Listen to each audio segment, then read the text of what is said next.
Earlier today, it was such big news when out of nowhere, Robert Mueller announced that he would be making a statement on camera live at 11 a.m., which is a good time because The Bachelorette isn't on. And nobody knew what the statement would be about, which meant that cable news had an hour to go into wild speculation mode.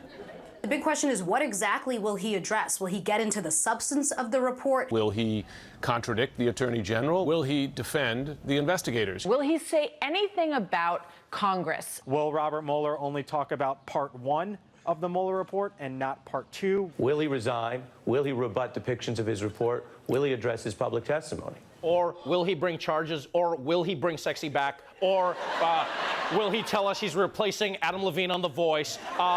Or will the news just wait for a goddamn hour to see what Robert Mueller actually says? I don't understand. I'll never understand why cable news is so obsessed with predicting something that we're all going to find out anyway. Like, all of these people on the news would make the worst planet Earth narrators ever. Yeah. No, because David Attenborough, he doesn't predict. He just tells you what's going on. That's what makes it good. He's just like, the lion crouches in the tall grass, her prey blissfully unaware of her presence. If cable news had that job, nature shows would suck.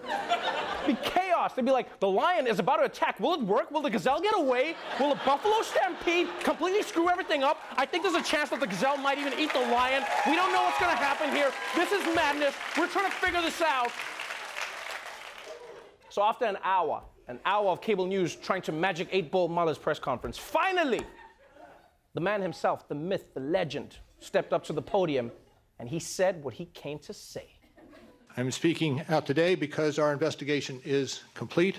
I'll make a few remarks about the results of our work. Russian intelligence officers, who were part of the Russian military, launched a concerted attack on our political system. There were multiple, systematic efforts to interfere in our election.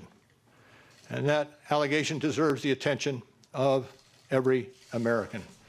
Okay. He says every American needs to pay attention to Russian meddling, but he's really talking to one particular American.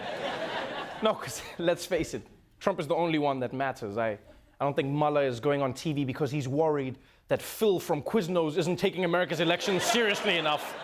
Yeah, Phil's got enough on his plate securing the Quiznos bathroom, okay? It's for customers only. It says right there on the door, people. I told them, Phil, I told them. But let's be honest, like, no one tuned in to hear Mueller talk about the Russians, right? People tuned in to hear if Robert Mueller thinks that the president obstructed justice or not. And the answer was a resounding, under long-standing department policy, a president cannot be charged with a federal crime while he is in office. That is unconstitutional. Charging the president with a crime was therefore not an option we could consider. If we had had confidence that the president clearly did not commit a crime, we would have said so. Wait, what? If Trump didn't commit a crime, we would have said so? So Trump did commit a crime? Or did he just not commit a crime? Like, Robert Mueller, why don't you just speak English, huh? Even Yoda would be like, report confusing you make. What is this?